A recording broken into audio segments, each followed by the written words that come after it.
So we received our charter on December 9th, 1930 as the Kiwanis Club of Chatham. At that time, we had 44 charter members. Over the last 90 years, the club has a significant impact on the community in many ways. And while we can't summarize all of them, a few of the highlights were in 1932. We saw the beginning of the Kiwanis Daddy program. I hadn't heard of that before, but we provided support through that to underprivileged boys.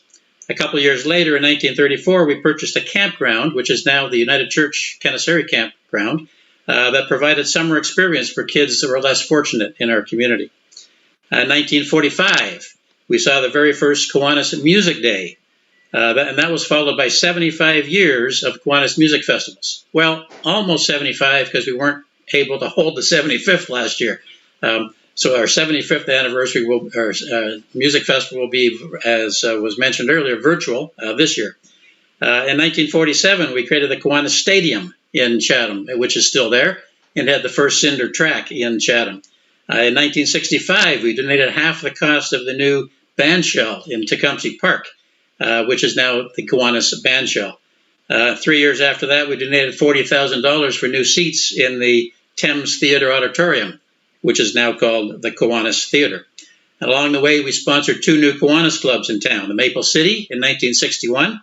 I'm not quite sure what happened to that, and the Golden K in 1997. And then we merged back with the Golden K in 2014.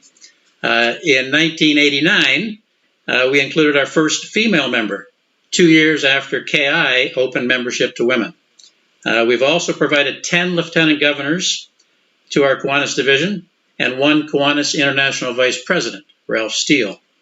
Over the years, we've held a wide variety of fundraising projects and supported a large number of local and more distant organizations and programs, strong supporters of KI's IDD and Eliminate programs, and recently made a $25,000 commitment to the Children's Treatment Center in Chatham as they look to building a new facility here.